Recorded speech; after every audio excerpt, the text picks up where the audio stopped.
Bonjour à toutes et à tous, bienvenue à un nouveau grand format. Grand tournant dans le combat contre la corruption au Maroc, le 23 mars dernier, le Parlement a adopté le projet de loi relatif à l'instance nationale de la probité, de la prévention et de la lutte contre la corruption. Créée par la Constitution de 2011, cette instance indépendante en charge de la bonne gouvernance est désormais dotée de larges pouvoirs et prérogatives. Entre autres, elle peut enquêter et lancer des investigations. Pour en parler, nous avons rendez-vous avec son président, Mohamed Bachir Rachdi, à la tête de l'instance nationale de la lutte contre la corruption. C'est tout de suite dans Grand Format.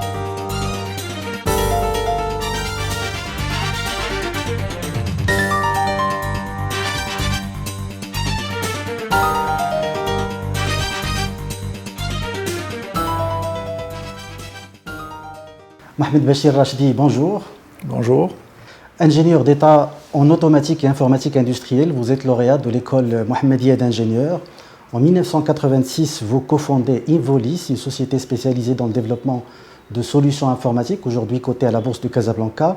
Vous êtes également membre du Conseil économique, social et environnemental, ainsi que du Conseil de l'Observatoire national du développement humain, l'ONDH. Ancien secrétaire général de Transparency Maroc, vous étiez également le président de la commission éthique et bonne gouvernance au sein de la Confédération générale des entreprises du Maroc, la CGEM. Le 13 décembre 2018, vous avez été nommé par le roi Mohamed VI à la tête de l'instance nationale de la probité, de la prévention et de la lutte contre la corruption. Première question, Bachir Rachdi, vous qui venez du secteur privé et du monde associatif, quel a été votre sentiment après avoir appris votre nomination à la tête de l'instance nationale de la lutte contre la corruption ? En fait, c'est une cause pour laquelle je suis engagé depuis plusieurs décennies et donc ça me permet d'agir en responsabilité et de pouvoir apporter ma contribution pour faire avancer cette cause et pour permettre au Maroc de bénéficier d'un environnement assaini et propice au développement. Et donc ça a été bien sûr un sentiment d'une lourde tâche parce que la mission n'est pas facile, mais en même temps un honneur et une grande volonté de participer. Alors, votre nomination remonte à décembre 2018. Vous avez dû attendre plus de 2 ans avant la sortie de la loi qui encadre les missions et les prérogatives de l'instance. Parlez-nous un peu de ce que vous avez fait pendant ces 2 ans et des préparatifs que vous avez lancés durant cette période. En fait, on n'a pas attendu. Dès le lendemain de la nomination, plusieurs chantiers ont été lancés. Le premier qui a abouti à un rapport consolidé, c'est celui d'analyser l'existant et d'analyser les expériences marocaines en la matière pour pouvoir en même temps capitaliser sur les acquis, mais aussi identifier quels sont les freins et les contraintes qui ont été rencontrées, de sorte à ce qu'on puisse profiter de ces expériences et aller de l'avant sur des bases beaucoup plus fortes. Donc c'était un rapport de démarrage qui a été produit en février 2019. Mais en parallèle, nous avons lancé une dizaine de chantiers pour créer les fondements du travail de la future instance, des chantiers qui sont allés de l'approche stratégique, à commencer par la stratégie de l'instance et la déclinaison de ses missions constitutionnelles en plusieurs axes et fortement articulés. Nous avons travaillé sur la mise en place des fondements organisationnels et structurels de l'instance, en mettant en place la conception de la nouvelle organisation, les procédures qui vont structurer le fonctionnement aussi bien des volets métiers que des volets support et accompagnement de ces métiers. Donc, alors, tous ces aspects organisationnels ont été encadrés par la nouvelle loi qui a été votée le 23 mars dernier.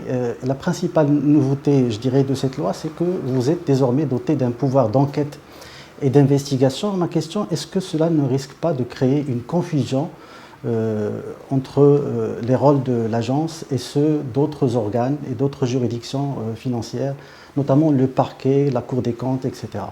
Alors justement, je comprends parfaitement cette interrogation. Si chez certains, c'est une inquiétude. Et c'est ce qui explique aussi le temps qui a été pris pour pouvoir mettre en place cette législation qui donne les fondements de la future instance et de son rôle au sein du dispositif institutionnel. Le temps a été pris de manière à avoir un échange et des concertations approfondies avec l'ensemble des acteurs concernés, aussi bien les départements ministériels concernés que les institutions dans le pouvoir judiciaire. Et justement pour lever ces ambiguïtés. Au fait, est-ce qu'il y a des missions qui sont partagées? Oui. Est-ce qu'il y a télescopage? Non.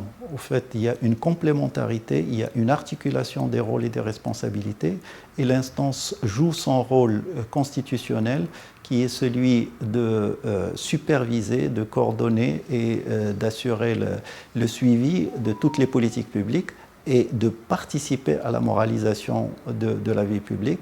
Et cette dimension d'investigation est une partie de ces missions. Le débat a beaucoup porté et même les médias ont beaucoup parlé de cette dimension, mais ce n'est pas l'unique dimension. Elle représenterait schématiquement 15 à 20% de l'effort qui va être déployé, mais le plus gros sera au niveau de la mise en place d'une stratégie qui assure la stratégie de l'État, au-delà de la stratégie nationale, la stratégie de l'État qui implique l'ensemble des intervenants. Comme il s'agit d'une mission nouvelle qui incombe à l'instance, on aimerait bien savoir comment vous allez procéder et si vous pouvez nous décrire un petit peu le parcours client ou le parcours du plaignant, si on pourrait l'appeler ainsi. Juste pour terminer, en 2 mots, c'est pour dire que les missions sont multiples et même le fait d'avoir une responsabilité de supervision des politiques publiques est une mission nouvelle. Mais je reviens à l'investigation puisque c'est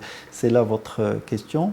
C'est une mission qui est dotée de tous les moyens d'intervention, aussi bien en termes d'enquête, d'intervention sur site, avec possibilité de rentrer dans les locaux des organes de droit public que privé, quand il s'agit de ce cas, c'est-à-dire quand il y a des locaux qui relèvent de droit privé, à ce moment-là, il y a participation des officiers de la police judiciaire de manière à rester en conformité avec la Constitution et les lois en place pour la protection des droits individuels.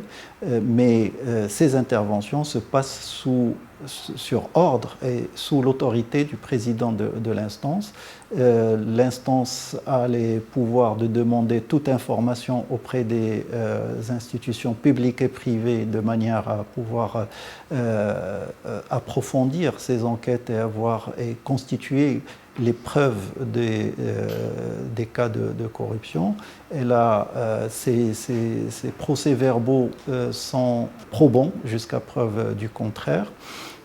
Et pour accomplir ces missions, un corps de commissaires investigateurs est mis en place pour pouvoir accomplir ces missions, bien entendu cadrées par des règles très strictes qui garantissent le droit des citoyens et qui garantissent aussi l'intérêt général pour pouvoir assainir la situation de la corruption. L'objectif étant de faire de ce volet-là un volet qui permet à ce que l'impunité en la matière ne soit pas envisagée et qu'il y ait en quelque sorte une manière de prévenir. Ça servira aussi de prévenir puisque ça va empêcher les gens d'avoir une facilité à rentrer dans des actes de corruption. Alors vous avez le droit de mener des enquêtes, mais vous n'avez pas le droit de prononcer des sanctions.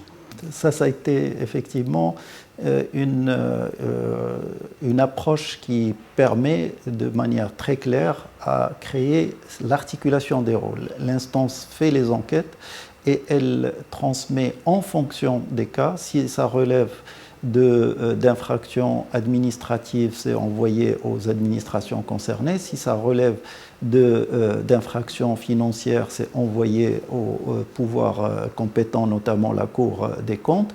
Et quand ça relève de crimes punis du point de vue pénal, c'est au parquet que c'est envoyé. Ça, quand il s'agit de cas qui touchent à la concurrence, c'est au conseil. Donc chaque cas est en fonction de l'aboutissement de l'enquête est envoyé à l'instance concernée et au pouvoir concerné pour prendre les décisions de sanctions qui s'imposent, de manière à ce qu'on mette les dossiers sur la voie de l'application de la loi et que, justement, dans un dispositif institutionnel global et fortement, dans les rôles et les responsabilités sont fortement articulés. Est-ce que l'instance est aujourd'hui prête à lancer des investigations? Est-ce que vous avez déjà recruté les commissaires, ceux qui vont se charger des enquêtes? Et autre question, quels sont les profils que vous allez privilégier pour les enquêteurs de l'instance? Est-ce qu'il y aura une formation spécifique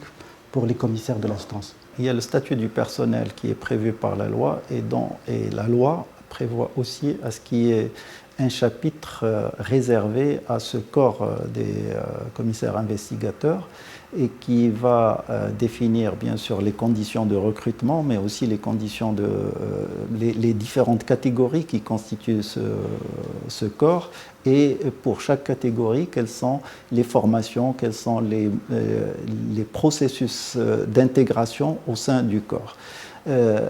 Quels sont les profils, ils seront très divers. Nous allons, là encore, dans le cadre de la capitalisation, on va chercher à avoir des magistrats de justice financière de la Cour des comptes qui vont pouvoir venir contribuer à l'édification de ce dispositif, mais nous allons chercher à intégrer des profils qui sont de la police judiciaire, mais d'autres profils aussi d'inspecteurs financiers, d'auditeurs, de spécialistes par secteur.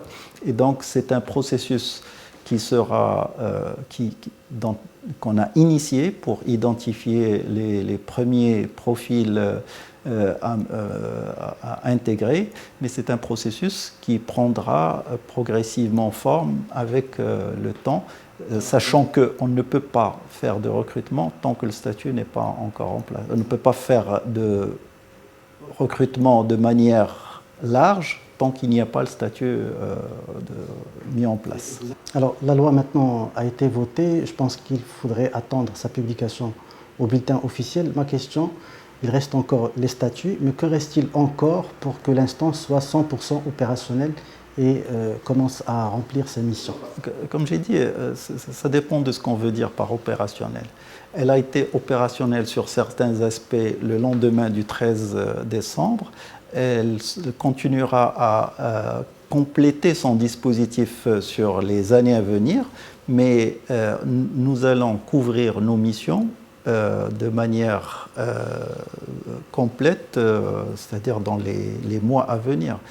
Nous allons les remplir à un certain niveau et en fonction de la maturité de chaque dispositif mis en place. Parce qu'il y a beaucoup de dispositifs qui sont à mettre en place. On a parlé des investigateurs, mais il y a aussi l'observatoire qui est un dispositif extrêmement important dans la mesure où nous considérons que l'approfondissement de la connaissance objective du phénomène et de ses manifestations est important pour connaître la situation. La crise sanitaire, Bachir Rachdi, offre un terrain propice à la corruption.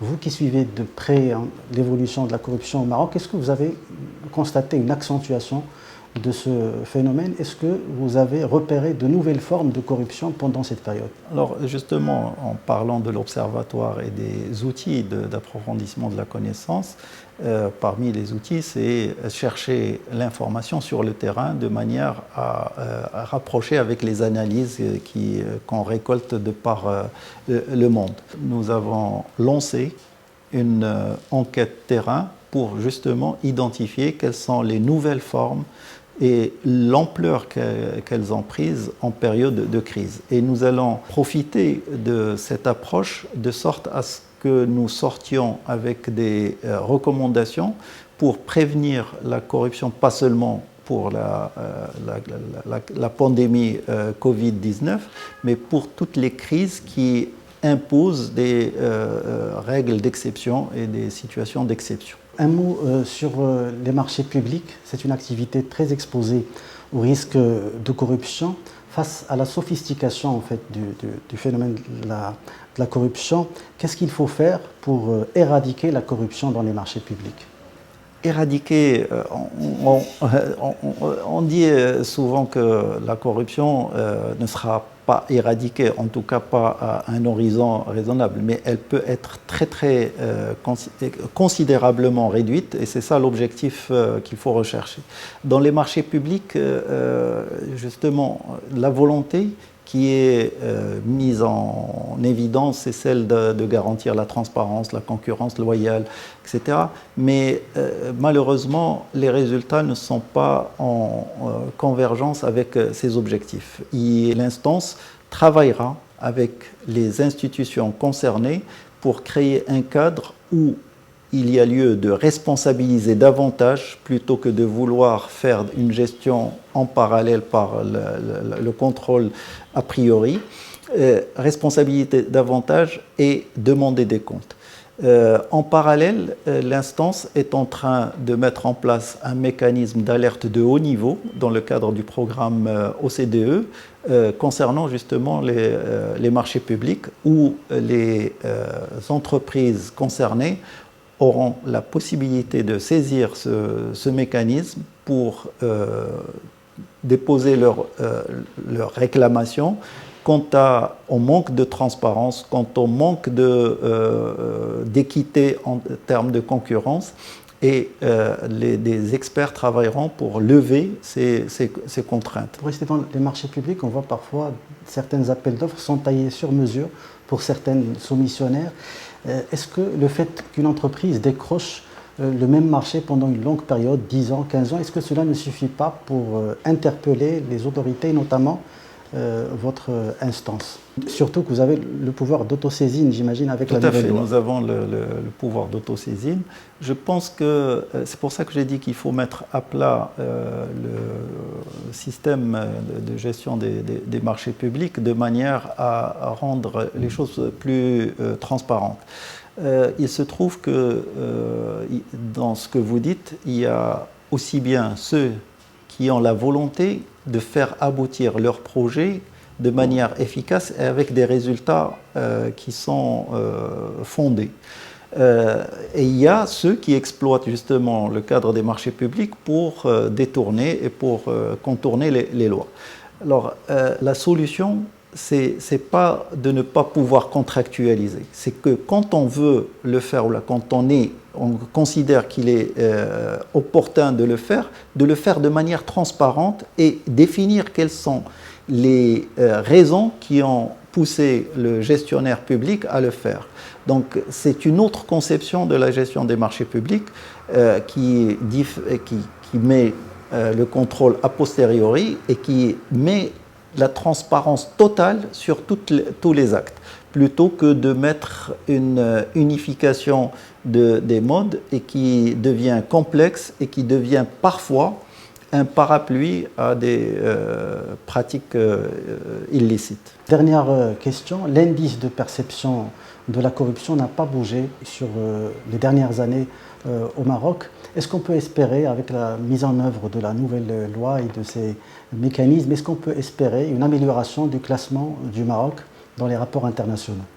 Alors, le classement est un résultat. Ce n'est pas